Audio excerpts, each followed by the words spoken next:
Hello बच्चों, पिछले term में हमने कॉम्प्लेक्स टिश्यू का एक प्रकार यानी जाइलम टिश्यू के बारे में बात करी थी और आज हम दूसरे कॉम्प्लेक्स टिश्यू जिसे हम फ्लोएम कहते हैं, हम आज उसके बारे में जानेंगे। फ्लोएम टिश्यू जाइलम के समान ही एक जटिल उत्तक होता है। इसका कार्य अपवार्ड यानी ऊपरी मुखी अर्थात ऊपर की ओर व अधोमुखी अर्थात नीचे की ओर कार्बनिक खाद्य पदार्थों का सहवन करने का होता है। यानी कि इसका कार्य कार्बनिक खाद्य पदार्थों का दोनों दिशाओं में अपवार्ड और डाउनवार्ड दोनों दिशाओं में संवहन करने का होता है। जाइलम की भांति यह भी विभिन्न घटकों से मिलकर बना होता है और इनकी उत्पत्ति एक समान ही होती है। यानी कि इसके चार घटक हैं फ्लोएम के और वे चारों एक ही समान उत्पत्ति वाले सेल्स हैं। जाइलम के साथ साथ ही पाया जाता है, अर्थात फ्लोएम हमेशा जाइलम के साथ ही पाया जाएगा। स्टेम में यानी जब हम उसकी स्टेम का टीएस काटते हैं तो हम सेक्शन में देखते हैं कि जाइलम अंदर की ओर होगा यानी केंद्र की ओर होगा और फ्लोएम जो है वो बाहर परिधि की ओर दिखाई देगा। कुछ कुलों में जैसे कुकुरबिटेसी, एस्कलपीडिएसी व सोलेनेसी में फ्लोएम जाइलम के अंदर व बाहर दोनों ओर पाया जाता है। ऐसे संवहन बंडल्स को हम बाइकोलेटरल या उभय पोषवाही कहते हैं। जैसा कि साइड में चित्र में आपको दर्शा रहे हैं, सेंटर में जाइलम है, बाहर और अंदर की तरफ फ्लोएम है, यानी अंदर और बाहर दोनों ओर फ्लोएम टिश्यू पाया जाता है। जाइलम की भांति यह भी प्राइमरी फ्लोएम व सेकेंडरी फ्लोएम के रूप में पाया जाता है। प्राइमरी फ्लोएम प्रोकैम्बियम से बनता है और सेकेंडरी फ्लोएम वैस्कुलर कैम्बियम से बनता है। अब हम बात करेंगे फ्लोएम के तत्वों की, यानी कि फ्लोएम हमने बताया कि कॉम्प्लेक्स टिश्यू है या जटिल उत्तक है तो वो एक से अधिक घटकों से मिलकर या तत्वों से मिलकर बनता है। तो इसके चार प्रकार के सेल्स या तत्व पाए जाते हैं। पहला है सीव एलिमेंट्स जिन्हें हम चालनी तत्व कहते हैं। दूसरा है कंपेनियन सेल्स जिसे हम सहकोशिकाएं कहते हैं। तीसरा है फ्लोएम पैरेन्काइमा। चौथा है बास्ट फाइबर्स या फ्लोएम रेशे। इस तरह से फ्लोएम के कुल 4 कंपोनेंट पाए जाते हैं। अब हम इन चारों तत्वों के बारे में थोड़ा सा पढ़ेंगे। पहला है चालनी तत्व। चालनी तत्व में 2 मुख्य घटक सीव सेल्स व सीव ट्यूब्स अर्थात चालनी कोशिका व चालनी नलिकाओं को सम्मिलित किया गया है। जैसा कि शब्द बताता है, चालनी कोशिकाएं एकल कोशिकाएं होती हैं और इनमें चालनी पट्टिका नहीं पाई जाती, यानी इनके बीच में सीव प्लेट जो होती है वो नहीं पाई जाती। चालनी नलिका जो है इन्हीं सीव सेल्स के एक के ऊपर रेखिक क्रम में व्यवस्थित होने से बनती है। यानी कि हम कह सकते हैं जब चालनी सेल्स एक के ऊपर एक जुड़ती हुई चली जाती हैं तो वो चालनी नलिका बनाती है। अब हम बात करें इनकी संरचनाओं की या संरचना कैसी होती है। चालनी नलिका की अनुप्रस्थ भित्ति पर अनेक छिद्र होते हैं तथा इस क्षेत्र को सीव एरियाज या चालनी क्षेत्र कहते हैं। चालनी नलिका की वह भित्ति जिसमें सुस्पष्ट छिद्र युक्त चालनी क्षेत्र उपस्थित होता है वह चालनी पट्टिका कहलाती है। यानी 2 सेल्स के बीच जिनमें यानी दोनों जिससे जुड़ी रहती हैं तो उसमें छिद्र वाला एरिया यानी सीव एरिया होता है, वह चालनी पट्टिका कहलाता है। तरुण चालनी कोशिकाएं जो हैं वो सजीव होती हैं, एक केंद्रक युक्त होती हैं, परंतु परिपक्व अवस्था में यह केंद्रक रहित हो जाती हैं। यानी कि जो सीव सेल्स हैं वो जब यंग होती हैं तो सजीव होंगी, परंतु जैसे जैसे मैच्योर होती हैं ये केंद्रक रहित हो जाती हैं। एक कोशिका में उपस्थित कोशिका दूसरी कोशिका से प्लाज्मोडेस्माटा द्वारा जुड़ी रहती है। यानी जो ऊपर और नीचे सेल्स हैं, चालनी कोशिकाएं हैं, वो आपस में उनका कोशिका द्रव्य दूसरी कोशिका द्रव्य से प्लाज्मोडेस्माटा द्वारा जुड़ा रहता है। ये कोशिका द्रवी सूत्र चालनी पट्टिका के छिद्रों द्वारा दूसरे सेल्स में पहुंचते हैं। यानी कि जो चालनी पट्टिका में छिद्र हैं उनके द्वारा ये जो कोशिका द्रवी सूत्र हैं, जिन्हें हम प्लाज्मोडेस्माटा भी कहते हैं, इनके द्वारा आपस में दो सेल्स या चालनी कोशिकाएं जुड़ी रहती हैं। घुलनशील खाद्य पदार्थों का संवहन इन कोशिका द्रवी सूत्रों से ही संभव होता है। यानी कि जो घुलनशील खाद्य पदार्थ हैं जिनका कि फ्लोएम के द्वारा संवहन करना होता है, उनका इन्हीं कोशिका द्रवी सूत्रों से ही इनका संवहन संभव है। चालनी पट्टिका पर स्थित चालनी छिद्रों की परिधि पर कैलोज का निक्षेपण पाया जाता है। ये प्रश्न 1 सेंटेंस वाले जो क्वेश्चंस आपके पूछे जाते हैं एग्ज़ाम में, यूनिवर्सिटी एग्ज़ाम में, उसमें अक्सर पूछा जाता है कि चालनी पट्टिका पर किस सब्सटेंस का या किस चीज़ का निक्षेपण पाया जाता है। तो चालनी पट्टिका पर स्थित चालनी छिद्रों की परिधि पर कैलोज का निक्षेपण पाया जाता है।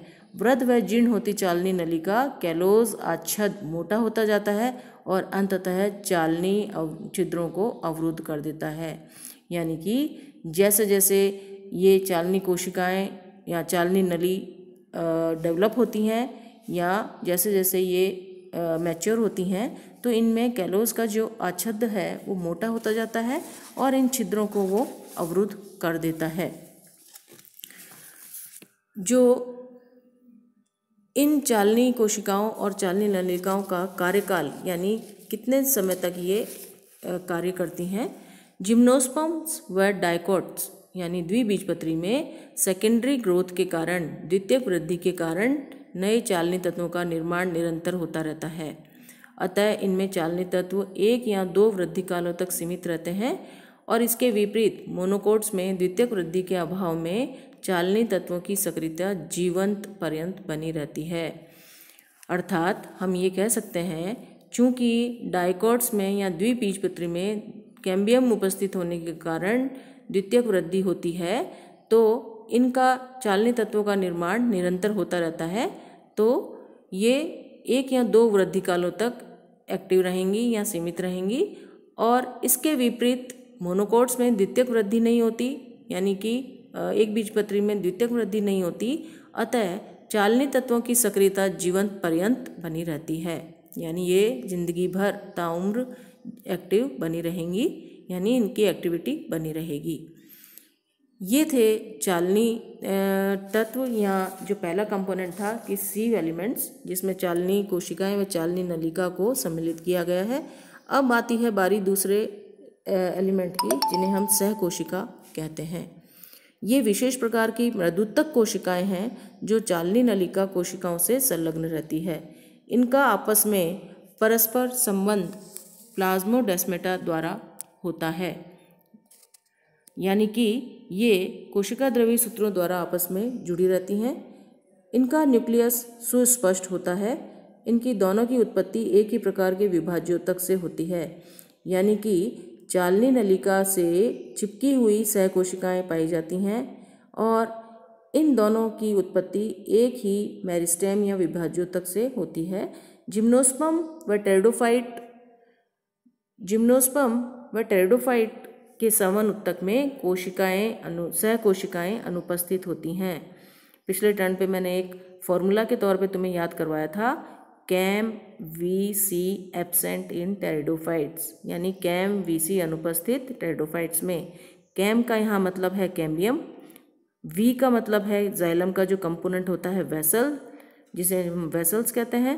फ्लोएम का कंपोनेंट कौन सा, कंपेनियन सेल्स, यानी जिसे हम सहकोशिका कहते हैं। ये तीनों चीज़ टेरिडोफाइट में एब्सेंट होती है, अनुपस्थित होती है। कैम्बियम अनुपस्थित, वेसल्स अनुपस्थित और फ्लोएम में सहकोशिकाएं अनुपस्थित। अंत में हम बात करेंगे इसके कार्य की। सहकोशिकाओं के क्या कार्य हैं। इनका प्रमुख कार्य घुलनशील कार्बनिक पदार्थों के संवहन में सहायता करना है।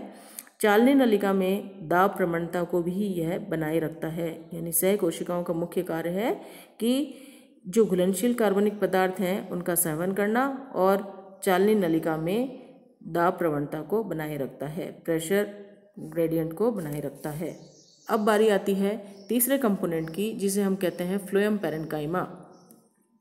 फ्लोएम ऊतक में इधर उधर बिखरी हुई या क्रमबद्ध रूप से व्यवस्थित मृदुतक कोशिकाओं को फ्लोएम मृदुतक कहा जाता है। ये पतली भित्ति वाली लंबी या गोल कोशिकाएं होती हैं। इनका प्रमुख कार्य विभिन्न प्रकार के क्रिस्टल्स, म्यूसिलेजिनस पदार्थ यानी जो लिसलिसे पदार्थ होते हैं एवं टैनिन पदार्थों के संचय का होता है। यानी कि जो पैरेन्काइमेटस टिश्यू है वो हमेशा स्टोरेज का या ये जो सिक्रेटरी और सब्सटेंसेस हैं उनका संचय करने का मुख्य कार्य होता है, और ये मुख्यतया डाइकॉट्स यानी द्विबीजपत्री के तने में ही पाई जाती हैं। अंतिम और चौथा घटक जो फ्लोएम का है वो है फ्लोएम फाइबर्स यानी कि बास्ट फाइबर्स। ये लंबी दृढ़ोत्तक स्क्लेरेन्काइमेटस सेल्स हैं, यानी ये दृढ़ोत्तक कोशिकाएं हैं। इनकी कोशिका भित्ति लिग्निन युक्त होती है। इनका प्रमुख कार्य पादप अंग को यांत्रिक शक्ति प्रदान करने का होता है। विभिन्न पौधों में पाए जाने वाले फ्लोएम रेशे आर्थिक रूप से भी अत्यंत महत्वपूर्ण हैं। इनसे विभिन्न प्रकार के चटाई, रस्सी, मोटे वस्त्र बनाए जाते हैं। जूट, अलसी, सन इत्यादि पौधों में जो रेशे काम आते हैं वो वस्तुतः फ्लोएम से ही प्राप्त होते हैं। ट्रांसफर सेल्स एक शब्द दिया गया था 1972 में गनिंग एंड पेट साइंटिस्ट के द्वारा, यानी कि 1972 में वैज्ञानिक जिनका नाम था गनिंग एंड पेट, इन्होंने अपने अध्ययन में यह सिद्ध किया कि हायर प्लांट्स में विशेष रूप से खाद्य पदार्थों के संवहन के कार्य को कुछ विशिष्ट कोशिकाओं के द्वारा संचालित किया जाता है, जिनको हम स्थानांतरण सेल्स कहते हैं। यानी कि जाइलम और फ्लोएम के साथ साथ, यानी उससे पहले ये माना जाता था कि कुछ विशिष्ट कोशिकाएं हैं जो कि खाद्य पदार्थों का संवहन का कार्य करती हैं, और इन्हें स्थानांतरण सेल्स या ट्रांसफर सेल्स भी कहते हैं। तो कई बार ये ट्रांसफर सेल्स क्या हैं ये डेफिनेशन के तौर पे भी परीक्षा में पूछ लिया जाता है, अतः इसकी डेफिनेशन ये है। इसके साथ ही हम आज का जो टॉपिक है कॉम्प्लेक्स टिश्यू, फ्लोएम और जाइलम यहीं ख़त्म करते हैं। अगले टर्न पे हम पढ़ेंगे स्पेशल टिश्यू यानी परमानेंट टिश्यू का जो तीसरा पार्ट है विशिष्ट ऊतक, जिसमें स्रावी ऊतकों के बारे में हम अध्ययन करेंगे। धन्यवाद।